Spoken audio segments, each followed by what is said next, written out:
history of the world, only a few generations have been granted the role of defending freedom in its hour of maximum danger. I do not shrink from this responsibility. I welcome it.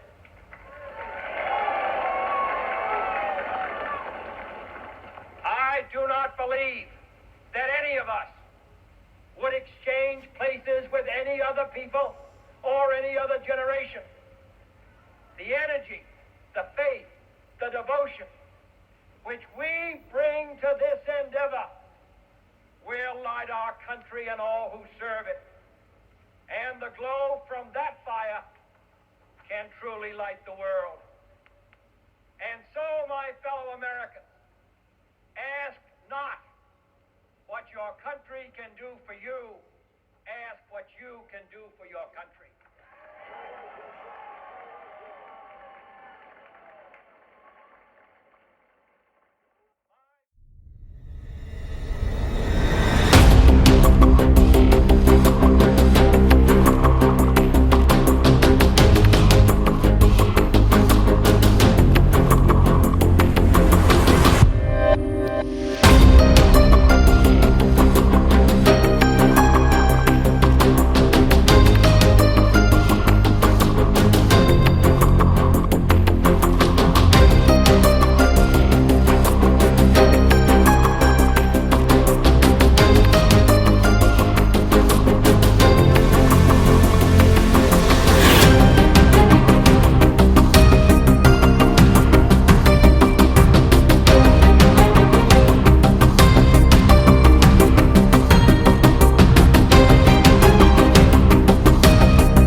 Welcome to Musings of a Cigarette-Smoking Man.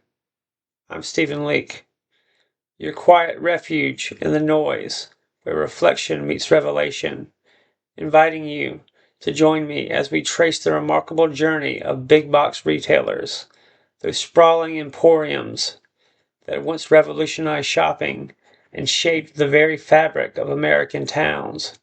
Tonight, we embark on a thoughtful exploration of an evolving retail landscape that remains deeply entwined with the rhythms of everyday life. Once upon a time, companies like Walmart transformed the shopping experience, offering everything under one roof and reshaping small-town America with their colossal presence. Their rise was meteoric, their influence profound, until a new challenger emerged, the digital titan Amazon, with its sprawling online marketplace and lightning-fast delivery. Amazon rewrote the rules of commerce, challenging big-box retailers to adapt, or fall behind. In this episode, we delve into how Walmart and its peers have grappled with this digital disruption, blending their physical stores with innovative online services like same-day delivery and curbside pickup. This hybrid approach has reshaped not only business models, but also consumer habits, especially in the wake of the COVID-19 pandemic. The virus didn't just accelerate digital adoption, it catalyzed a transformation in how Americans shop, work, and connect with their communities. But beyond the boardrooms and balance sheets, what does this retail revolution mean for the towns and people who find themselves caught in its wake? How do the economic shifts ripple through small town America, the local economies, cultures, and social fabric? And what does it say about the broader American story and the global economic currents that swirl behind the borders? Tonight's journey is more than a business narrative. It's a quiet meditation on change, resilience, and the enduring spirit of place and community. Together, we'll unravel the layers beneath flashing advertisements and digital carts, listening closely to stories of innovation, challenge, and adaptation. I invite you to lean in close, take a slow breath, and light one up, a cigarette of thought, as we peer into the smoke of retail's ever-shifting horizons. The genesis and ascendancy of Walmart and big box retailers. Before the digital age brought storefronts to our screens, retail dominion belonged to the behemoths of brick and mortar. Among these giants, Walmart stands preeminent. It's a story, a quintessential American tale of ambition, innovation, and profound societal change. To understand today's retail landscape, we must first journey back to the mid-20th century, to a small town in Arkansas, in the vision of a man named Sam Walton. From Five and Dime to Supercenter. Sam Walton wasn't born into retail royalty. He started with a single Ben Franklin variety store in Newport, Arkansas after World War II. But Sam had a different idea. He believed that success lay not in high markups on a few items, but in selling a large volume of goods at low prices, passing savings on to the customer. His mantra was simple: save money, live better. In 1962, he opened the first Walmart in Rogers, Arkansas, purposefully targeting smaller, underserved towns that were often ignored by larger competitors. This wasn't just another shop. It was a progenitor of the big box concept as we came to know it.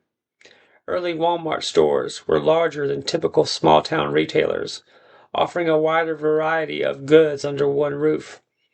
This convenience, coupled with Walton's relentless pursuit of lower prices, quickly resonated with consumers, particularly in rural and suburban areas, while Kmart, Target, and others were also pioneers in the discount department store space.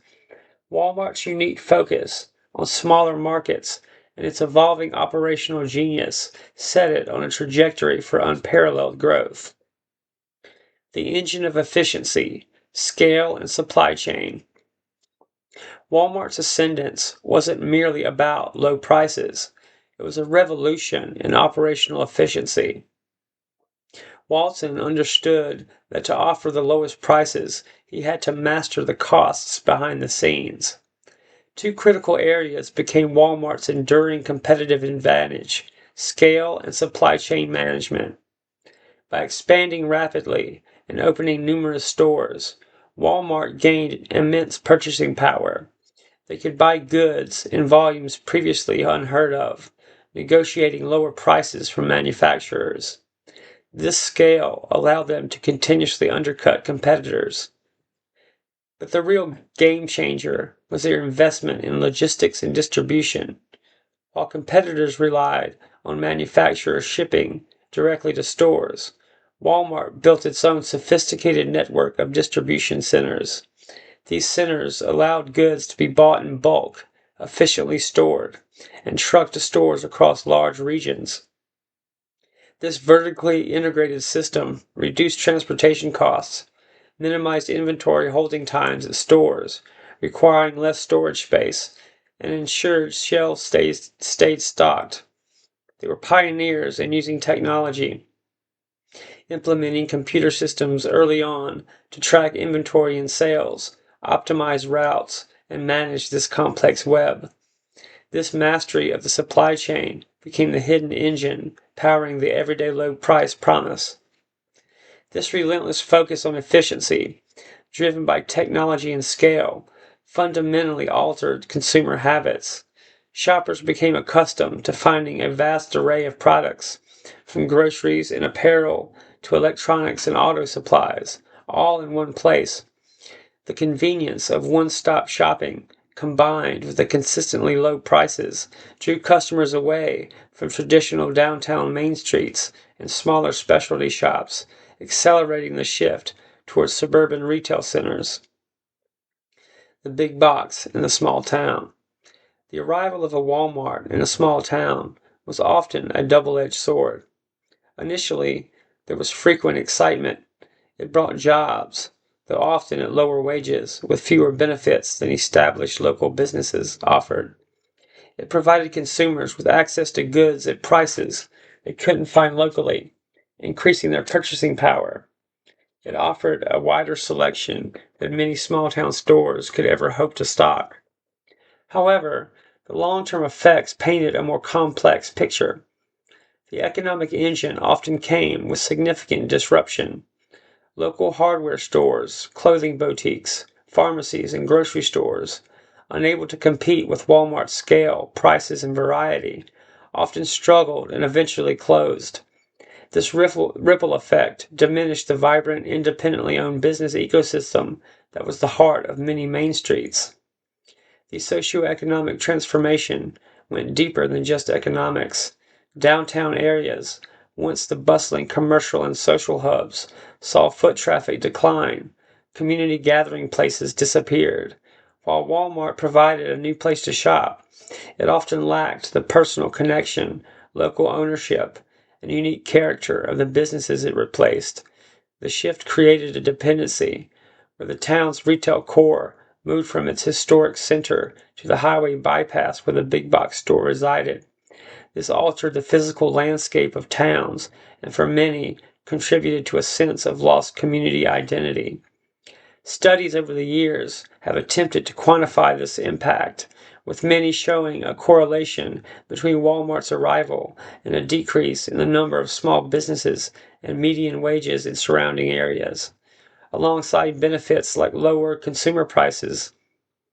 The narrative is nuanced. For consumers, particularly those with limited income, the lower prices were a tangible benefit. For entrepreneurs and workers in displaced local businesses, the impact was often devastating. The rise of the big box retailer wasn't just a change in where people shopped. It was a fundamental reshaping of American communities and the retail structure itself. Walmart and its peers became powerful symbols, representing both the efficiency and abundance of modern capitalism and the changes and challenges it posed to traditional ways of life and commerce. This established the foundation for the retail world that would eventually face its own transformation with the advent of the internet. Walmart versus Amazon, the battle for e-commerce supremacy in 2025. So, we've charted the rise of the big box giants, felt the rumble of their arrival in small towns, and acknowledged the seismic shift brought by the internet. Now, let's fast forward to the present, perhaps step slightly into the near future, circa 2025. The landscape has transformed once more, and the titans vying for dominion aren't just competing for shelf space. They're battling for your clicks, your delivery address, your digital wallet. The primary contenders in this modern retail arena, the old guard Walmart and the digital native Amazon. Amazon, the e-commerce colossus born of books and boundless ambition, established an early and formidable lead in online retail. By 2025, it continues to hold a dominant share of the U.S. e-commerce market, reportedly around 37%, a figure that underscores its vast reach, logistical prowess, and ingrained consumer habits. For years, Amazon felt almost unassailable in the digital realm, leaving traditional retailers scrambling to catch up. Walmart, the undisputed king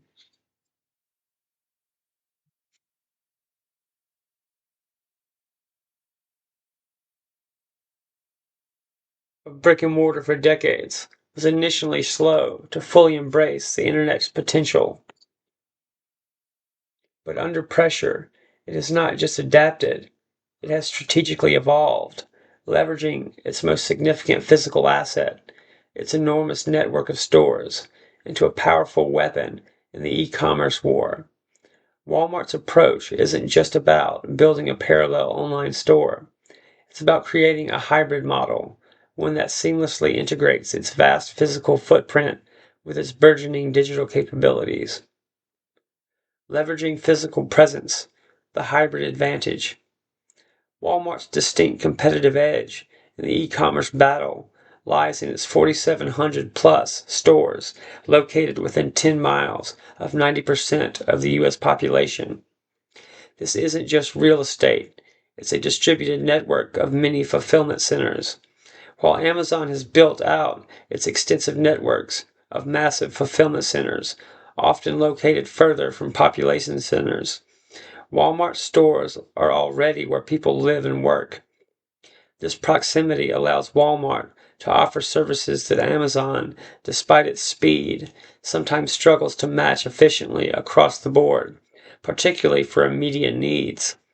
The most visible manifestations of this hybrid strategy are services like same-day delivery, utilizing store inventory and local delivery networks to get products to customers within hours, bypassing the need to ship from distant warehouses.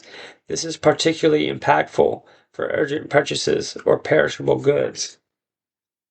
Curbside pickup, a massively popular service accelerated by the pandemic, allowing customers to order online and collect their items from a designated spot outside the store without even leaving the car. This merges the convenience of online shopping with the immediacy of physical retail. In-store pickup. Customers can order online and pick up their items inside the store, often from dedicated service desks or lockers, avoiding shipping costs and delays. Online grocery orders. This is where Walmart's hybrid model shines brightest. With its long-standing dominance in the grocery sector, Walmart has successfully translated this into online success, offering extensive grocery pickup and delivery services directly from its supercenters. Amazon, while growing its grocery presence through Whole Foods and Amazon Fresh, faces a more entrenched competitor here. According to analysis like the one by ForceGet for 2025, the strategic use of physical stores is a key differentiator for Walmart. It provides a cost-effective way to handle last-mile delivery, often the most expensive part of e-commerce logistics. By decentralizing fulfillment, it also caters to consumer preferences for speed and convenience, especially for items needed quickly. Market share and growth trajectories. As noted by sources discussing the 2025 landscape, Amazon retains its leading position with its approximate 37% market share. This dominance is built on factors like Prime membership, a massive loyal customer base committed to the Amazon ecosystem due to benefits like fast, free shipping, streaming services, and exclusive deals. Vast selection, the sheer breadth of products available on Amazon's platform, from obscure niche items to everyday essentials. Established logistics networks. Amazon has invested billions over decades in building a complex global network of fulfillment centers, sorting centers, and delivery infrastructure, including its own planes and trucks. Third-party marketplace. Amazon's marketplace is a powerful engine, allowing millions of third-party sellers to reach customers, significantly expanding product variety without Amazon having to stock everything itself. However, Walmart is not standing still. While its overall e-commerce share is smaller, around 8 to 9% as of 2025, its growth rate in recent years has been impressive, often outpacing the overall e-commerce market growth. This growth is attributed directly to its investments in the hybrid model, its expanding online marketplace, which competes more directly with Amazon's third-party sellers, and its strength in high-frequency purchase categories like groceries. The Cleverance analysis emphasizes that Walmart's advantage lies in these physical touch points, while Amazon is attempting to build out its physical presence, i.e. Amazon Go, Amazon Fresh Stores, and Whole Foods. It doesn't possess the same density and scale as Walmart's long-established store network. This makes Walmart's path to faster local fulfillment potentially more scalable and less capital intensive in certain respects. The technology arms race, AI, automation, and logistics. Both Amazon and Walmart understand that the future of retail, online or off, is inextricably linked to technology and efficiency. The competition extends beyond pricing and convenience into a sophisticated arms race involving artificial intelligence, automation, and cutting-edge logistics. Amazon has been a pioneer in many of these areas. Its fulfillment centers are increasingly automated, utilizing robots to move goods, sort packages, and optimize storage. AI is employed extensively for everything from personalized product recommendations on its website to optimizing delivery routes and managing inventory forecasts. Their investment in robotics, drone delivery research, though still largely aspirational for widespread use, and advanced data analytics are well documented. The goal is maximum speed, minimum cost, and hyper-efficiency in getting goods from warehouse to customer. Walmart is also making significant strides. They are investing heavily in automating their distribution centers and piloting automation within stores for tasks like inventory management and cleaning. Sources like ForceGit highlight Walmart's adoption of AI and machine learning for supply chain optimization, demand forecasting, and enhancing the customer experience, both online and in-store. They are developing their own automated micro-fulfillment centers, sometimes attached to existing stores, specifically designed to quickly assemble online grocery orders. These smaller automated facilities allow for faster picking and packing compared to manual in-store picking. To complement its digital dominance, the result is a complex, multifaceted retail ecosystem where the lines between online and offline continue to blur, driven by the relentless pursuit of customer convenience and value. It's a fascinating evolution to witness, one that continues to reshape how we shop, how goods move, and the very structure of the retail economy. COVID-19 and its lasting transformation of big box retail business models. The narrative of retail, already undergoing seismic shifts due to the rise of e-commerce, was abruptly and fundamentally altered by a microscopic intruder, COVID-19. The pandemic wasn't just a disruption, it was a catalyst, an accelerant that compressed years of anticipated digital transformation into mere months. For big box retailers like Walmart, which had already begun navigating the integration of their vast physical empires with burgeoning online strategies, the arrival of the virus was a stress test unlike any other, forcing rapid adaptation and revealing both vulnerabilities and unexpected strengths.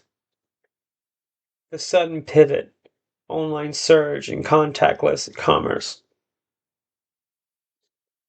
As lockdowns took effect and concerns about in-store safety grew, consumer behavior shifted dramatically overnight. The idea of leisurely browsing aisles was replaced by a frantic need for essentials delivered or available for quick, minimal contact pickup. For retailers with existing online capabilities, this meant an unprecedented surge in digital orders. For those less prepared, it was a mad scramble to catch up. Walmart, having already invested heavily in its e-commerce platform, app, and grocery pickup infrastructure prior to the pandemic, was relatively better positioned than many purely brick-and-mortar stores. However, even their systems were stretched to their limits. Websites buckled under traffic, delivery slots became precious commodities, and the logistics of fulfilling online orders from physical stores scaled rapidly from a growing service into an essential lifeline for millions of shoppers. The pivot wasn't just about getting goods to customers' houses. It was about inventing or rapidly scaling new ways to interact. Curbside pickup, a service that had been slowly gaining traction, exploded in popularity. Retailers designated parking spots, developed systems for notifying customers when orders were ready, and trained associates to bring goods out to waiting vehicles. This wasn't merely convenience. It was a critical public health measure that became a preferred mode of shopping for many, even after restrictions eased. Similarly, contactless payment options, self-checkout advancements, and streamlined in-store pickup processes designed to minimize interaction became standard. Supply chain shocks, inventory challenges, and safety measures. Beyond the shift in consumer access, the pandemic exposed fragility throughout the global supply chain. Manufacturing disruptions, port congestion, transportation bottlenecks, and unpredictable demand swings led to widespread inventory challenges. Retailers struggled to keep essential items like toilet paper, cleaning supplies, and even certain food staples on shelves. This wasn't just a minor inconvenience, it highlighted the interconnectedness of global commerce and the vulnerability of lean, just-in-time inventory models when faced with a system-wide shock. Big box retailers, with their vast scale, felt these pressures acutely. Managing inventory across thousands of stores and fulfillment centers became a monumental task. They had to work closely with suppliers, sometimes chartering their own ships or rerouting logistics to try and maintain stock levels. This era forced a reevaluation of supply chain resilience, prompting discussions about diversification, nearshoring, and building in greater redundancy, strategies that continue to shape operations today.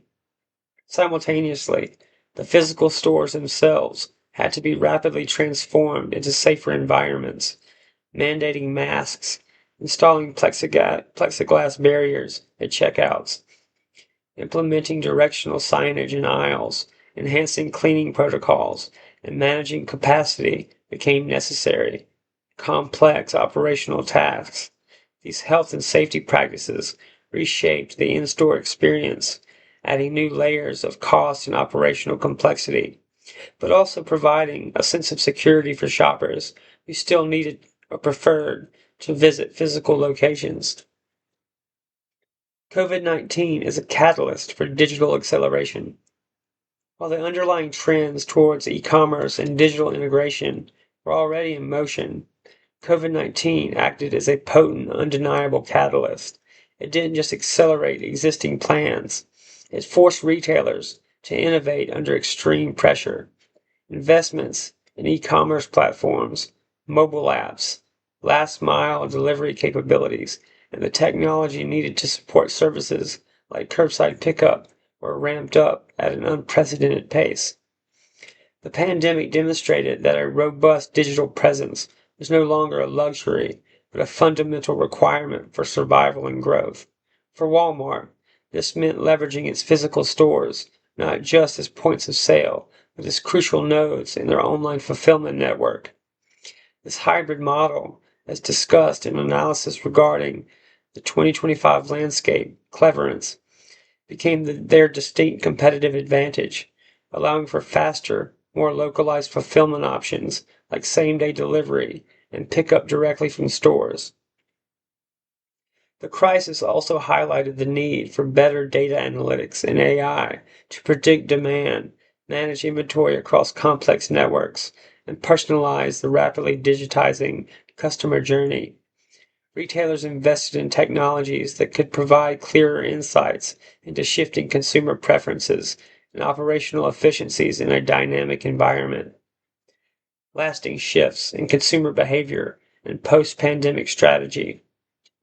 One of the most significant and lasting effects of the pandemic is the permanent shift in consumer behavior. Millions of people who had rarely, if ever, shop for groceries and other essentials online, were suddenly doing so regularly.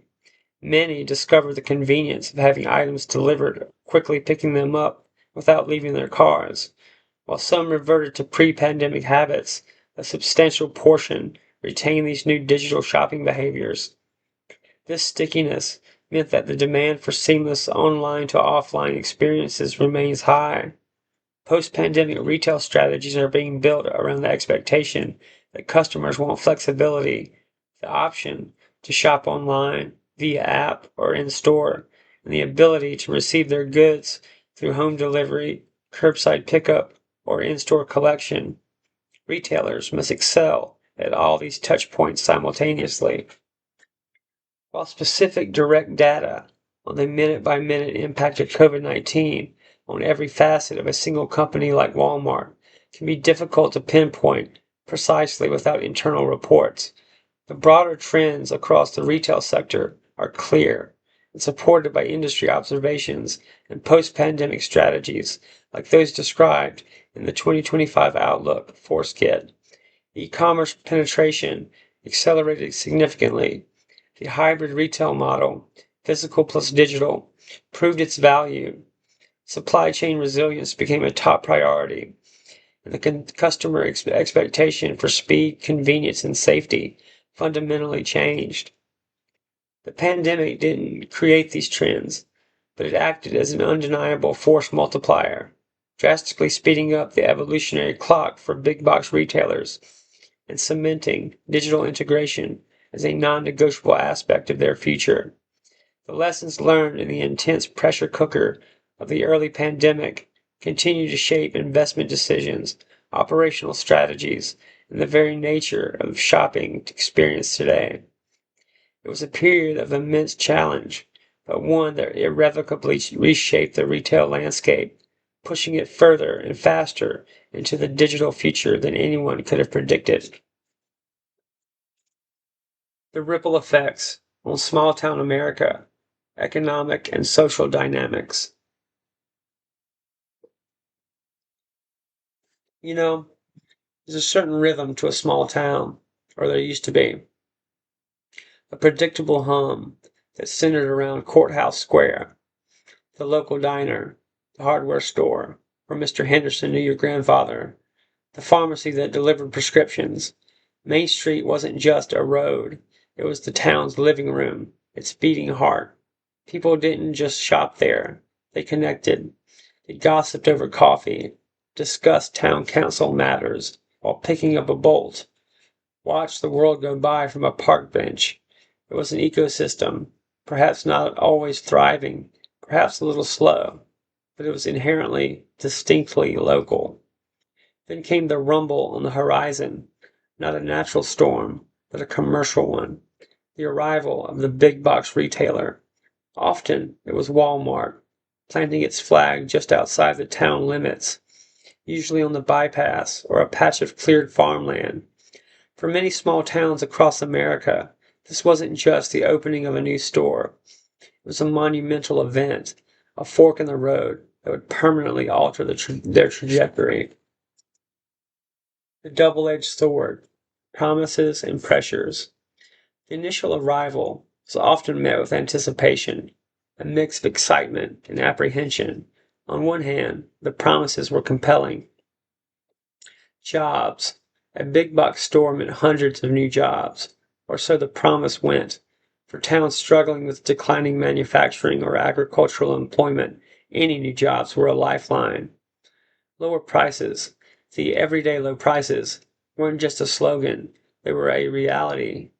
For consumers in small towns, often paying higher prices at local stores with limited buying power, Walmart offered access to goods at costs previously unimaginable.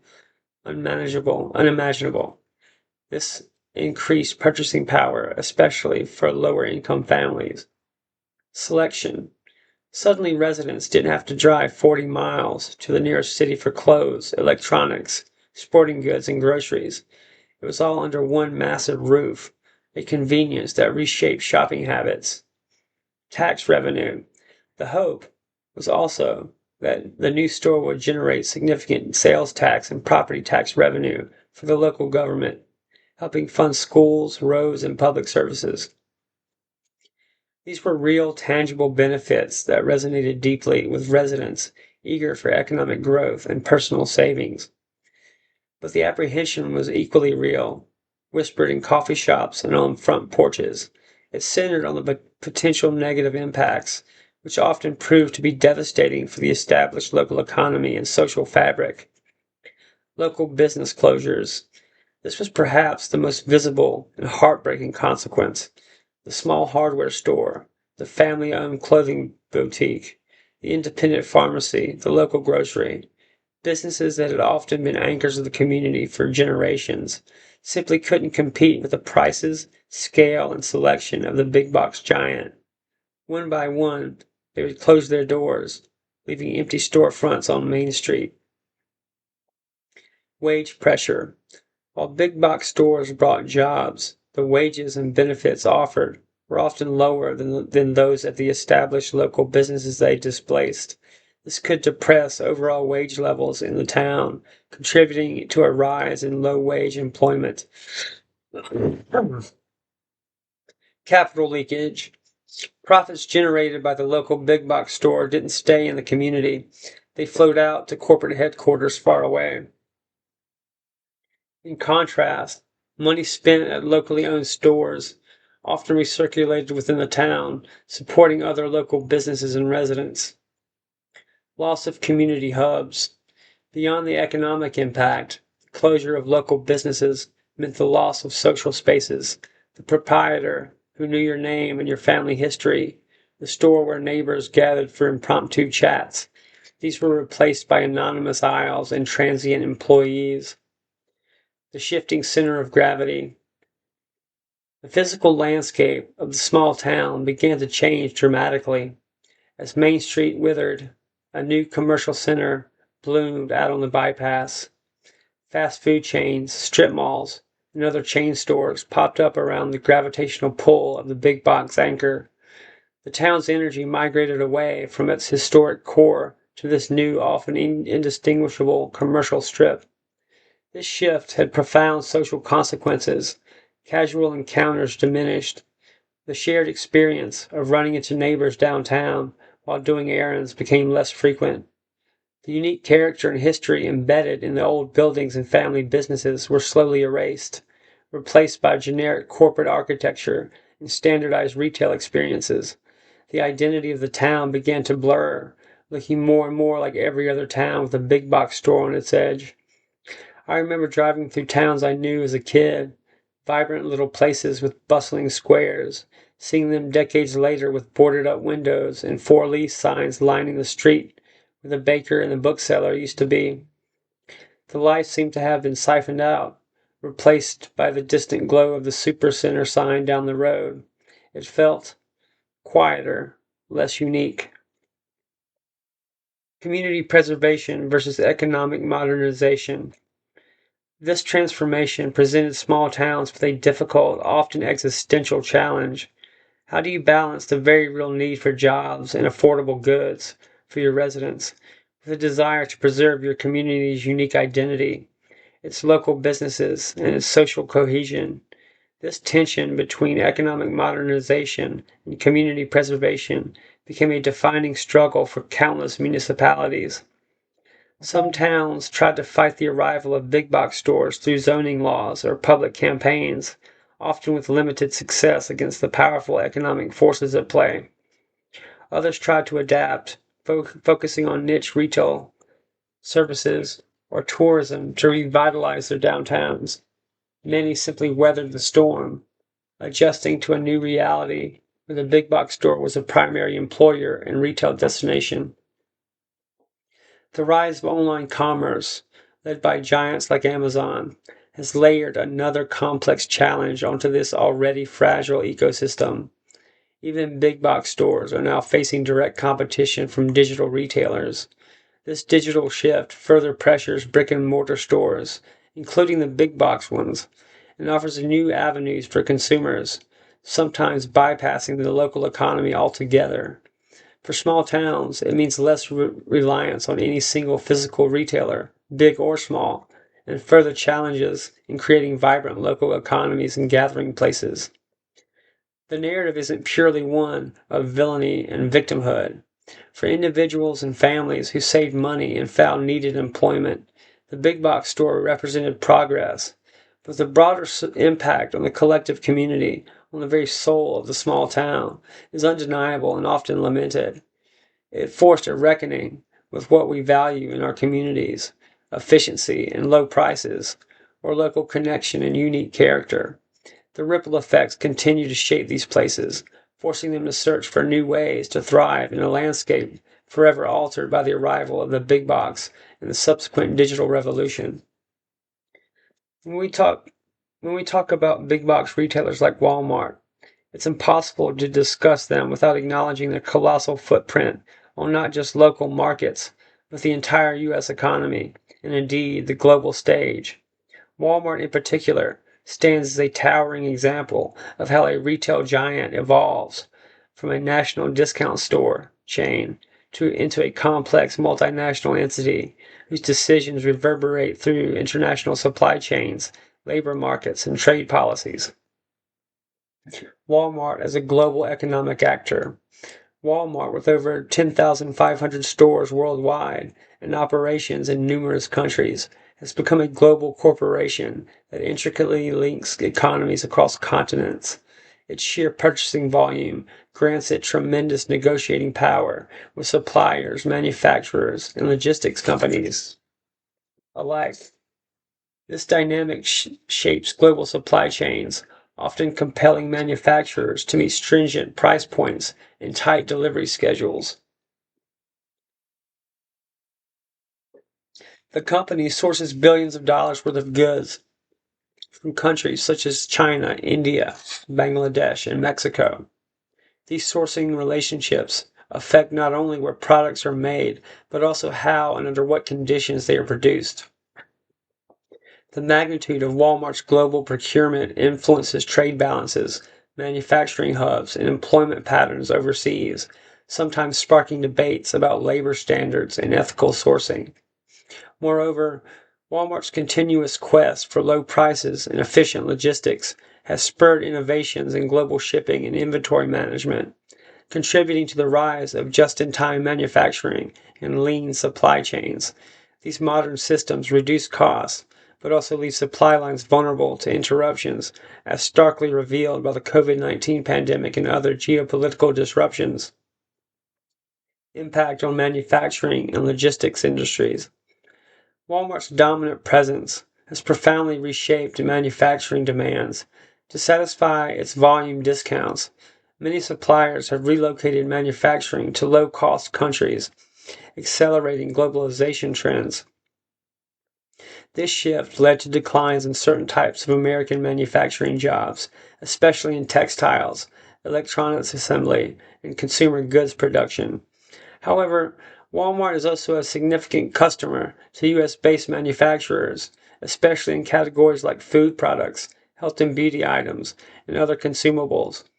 Its investment in private label brands means it controls much of the product design and sourcing decisions, often pushing suppliers to innovate and improve efficiency.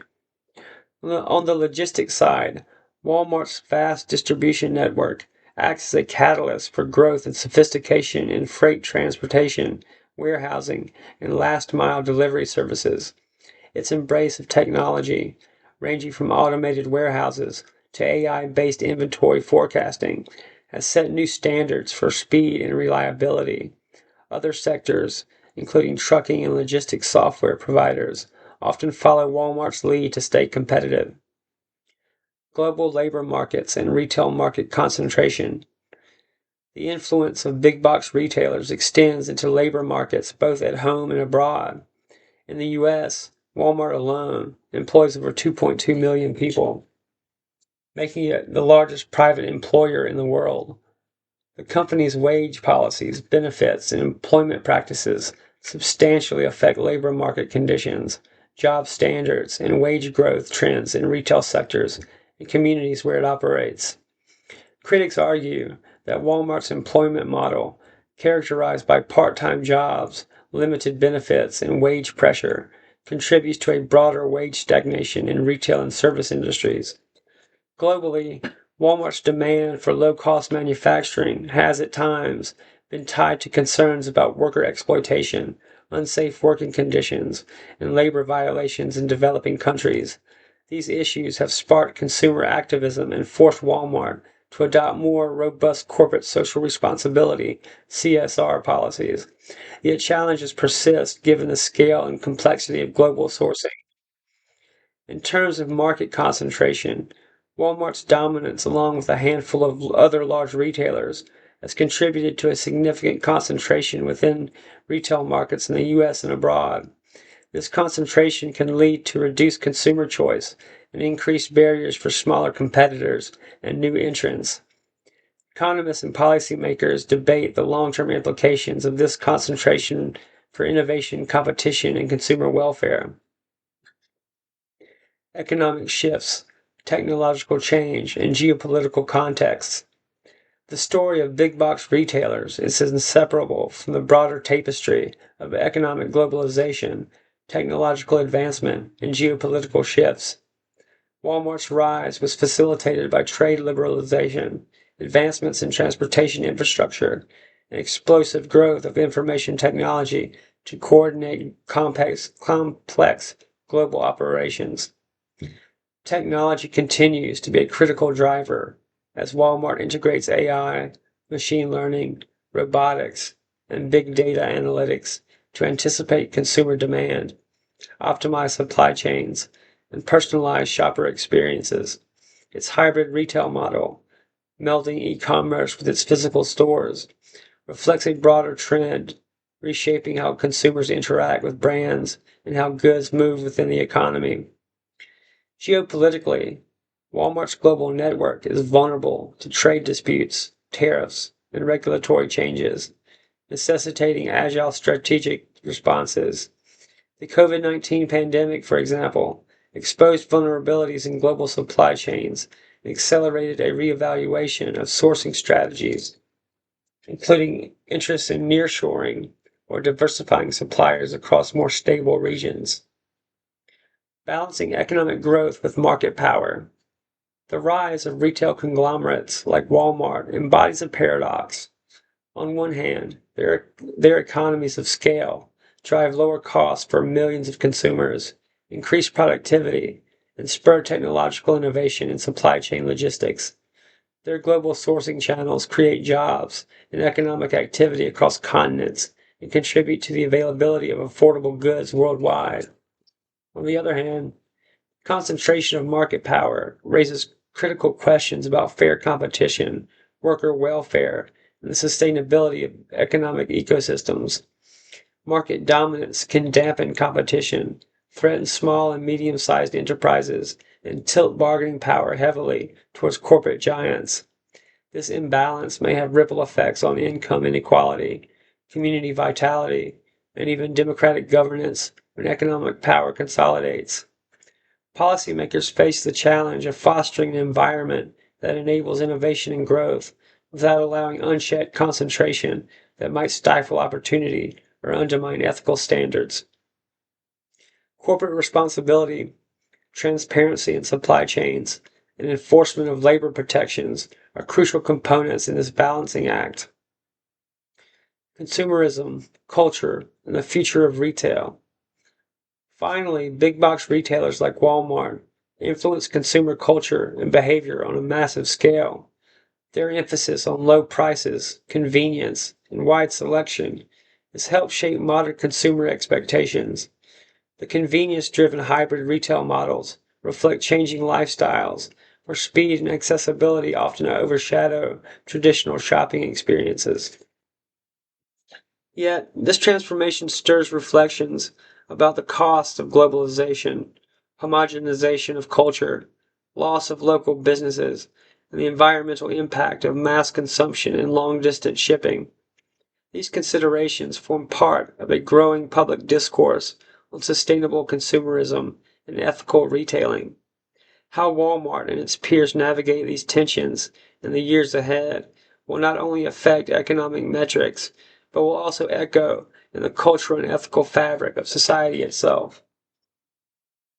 For further context on Walmart's evolving role amid the changing global economic landscape, industry analysis such as the 2025 outlooks by Forskit and Cleverance provide comprehensive insights into how the company is leveraging physical and digital integration to maintain competitiveness in a complex market.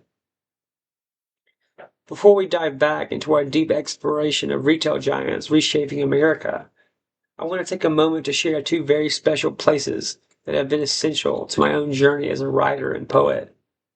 First, there's allpoetry.com, the largest online poetry community in the world. It's where I began to truly hone my craft, long before this podcast even existed. Since 2005, under the username Liquid Sunshine, All Poetry has been my training ground, a welcoming space where poets of every skill level come together to share their voice, encourage each other, and grow. Whether you're a beginner looking for feedback or an experienced writer seeking fresh inspiration, All Poetry offers an incredible ecosystem, support, and connection. What sets All Poetry apart is its thriving community. Comments and critiques flow freely. There are contests to challenge and stretch your abilities, and its resources help nurture genuine literary growth.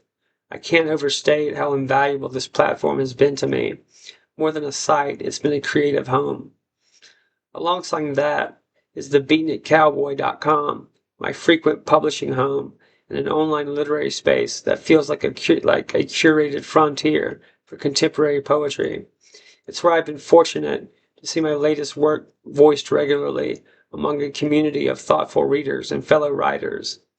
The Beatnik Cowboy carries that raw, authentic spirit that resonates with anyone who cherishes the written word as a living, breathing art form. These two sites represent the heart of my literary life. They're more than just platforms. They are vibrant communities where ideas flourish and friendships grow. So if you've ever felt the stirrings of poetry in your soul or want to find your own creative home, I wholeheartedly encourage you to visit allpoetry.com and thebeatnitcowboy.com. Dive in, share your work, read widely, and become part of a conversation that spans generations and experiences. Because in this noisy world, finding that space to express your truth, to be heard and to listen, is a precious gift, and these two places give that gift in abundance. As we pause our journey through the evolving landscape of retail giants and their profound impacts, let's take a moment to acknowledge three remarkable sponsors who embody the spirit of creativity, independence, and innovation, values that resonate deeply with this podcast and its discerning listeners. Moleskin, your creative companion. For anyone, like me, who treasures the written word, fleeting ideas, or the quiet ritual of sketching out a thought, Moleskin notebooks are more than just paper and covers. They are trusted companions, designed to nurture your creative process wherever inspiration strikes. Whether you're a poet capturing verses, a writer sketching scenes, or simply someone who finds solace in penning down reflections, Moleskin blends timeless craftsmanship with a refined aesthetic that honors tradition and modernity alike. The care taken in selecting their acid-free paper, durability of their hardbound or softbound covers, and thoughtful features like elastic closures, inner pockets, and ribbon bookmarks make them an enduring choice for those who cherish the analog in a digital world. If you're searching for a tool to capture your musings, daydreams, or strategic business plans, Moleskin invites you to make the blank page a space of possibility and personal expression. Black Rifle Coffee Company, fueled by freedom. Nothing sharpens the mind and spirit quite like a strong, expertly roasted cup of coffee. Black Rifle Coffee Company is more than a brand. It's a bold statement of values. Founded by veterans and proudly veteran-owned, Black Rifle Coffee Company combines top-tier quality with a commitment to supporting those who have served and freedom-loving Americans across the nation. Whether you need an early morning jumpstart before tackling the challenges of the day, or a steady companion for long nights of writing or reflection, their rich blends and single origin roasts deliver reliable, robust flavor with every cup. Beyond great coffee, Black Rifle stands for community, patriotism, and the entrepreneurial spirit, an ideal partner for those who prize independence and resilience. Monarch Holdings International, clarity through innovation. In today's complex, fast-moving world, clarity and focus are invaluable. Monarch Holdings International is an innovative holding company that excels at cutting through the noise, transforming complexity to actionable insight. Their business intelligence services leverage advanced technologies, think IBM Watson AI, Palantir Analytics, and IBM SPSS, to provide entrepreneurs and enterprises with the strategic guidance needed to thrive. Monarch doesn't just offer consultancy, they advance principled leadership and foster entrepreneurial creativity across diverse ventures, including publishing, technology, music production, and apparel. Their commitment to integrity and freedom-oriented values aligns tightly with the independent, reflective spirit of this podcast's audience. Whether you're a business leader seeking breakthrough insights, an innovator charting new paths, or a creative mind looking for principled collaboration, Monarch Holdings International offers a partnership that helps unlock potential and illuminates the path forward. So, as we continue our exploration tonight, remember these champions of creativity, freedom, and innovation. Moleskin to capture your thoughts, Black Rifle Coffee Company to fuel your day, and Monarch Holdings International to sharpen your vision. Closing reflections, navigating a changing retail landscape and the future ahead. As we draw this episode to a close, let us pause and reflect on the remarkable transformations that have reshaped retail. From the sprawling big box stores, anchored by Walmart, to the digital behemoth Amazon, and everything in between. These shifts ripple far beyond price tags and shopping carts. They touch the very core of American life, community identity, and the global economy. Technology has been the great catalyst. AI-driven logistics, automated fulfillment, hybrid models blending physical and digital commerce. Walmart's extensive physical presence, once thought vulnerable to digital disruption, now acts as an unparalleled advantage, its tens of thousands of stores morphing into nodes of an expansive fulfillment web. Meanwhile, Amazon's relentless innovation in automation and data analytics continues to rewrite what's possible in speed and scale. Together, they blaze the trail forward, pulling innovation deeper into everyday experiences. Yet, this isn't merely a story of titans or technology. At stake is the very notion of community and place.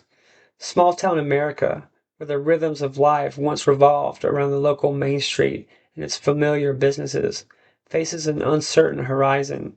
The rise of big box retailers brought conveniences and jobs, but also hollowed out local ecosystems and altered social fabric.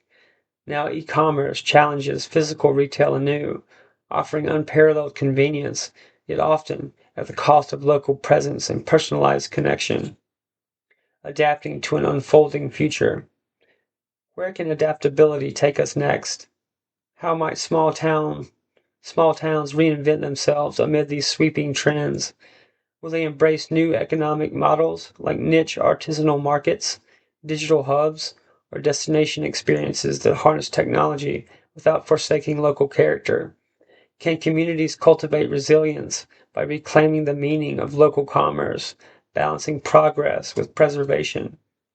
And what about us, as consumers and citizens? Are we content with the convenience of same-day deliveries and endless selections as the cost to community identity rises? Or might a new appreciation for intentional ethical consumption and local stewardship emerge?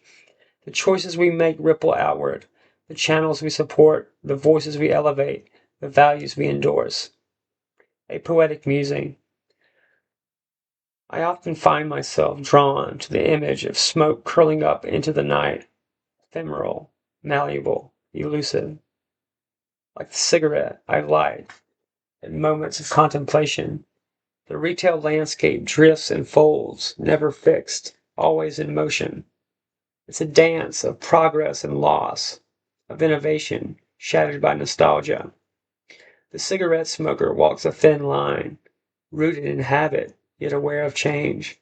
So too did the places and people touched by the retail evolution, caught between what was, what is, and what might be.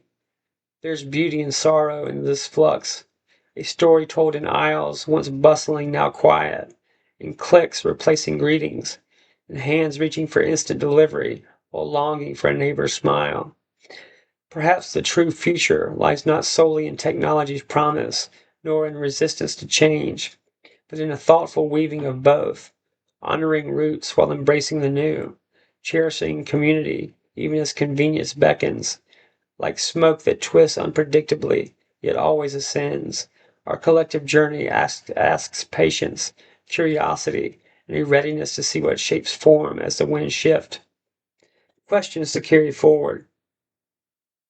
How will the evolving retail landscape redefine what community means in small town America? What role will technology play in bridging or widening the gap between convenience and connection? Can consumers balance desire for speed and price with commitments to sustainability, local business, and cultural preservation? In what ways might new entrepreneurial and creative spirit, like those championed by the communities we've discussed, illuminate innovative paths forward? These musings are an invitation to lean back a moment, to breathe in the complexity swirling around us, and to ponder how each of us might navigate a retail world in constant flux, shaped as much by our choices as by algorithms or corporate strategy. The future remains unwritten, but in that uncertainty lies possibility. So, as you listen tonight, I invite you to consider your place in this ongoing story, whether you're a shopper, a shopkeeper, a poet, or simply a wanderer in the night. The retail landscape is more than commerce. It's a mirror reflecting the evolving soul of America, and indeed the world. The cigarette burns low, the smoke fades, but the questions linger, ready for answers. I'm the cigarette smoking man. Thanks for being with me tonight. We're going to win.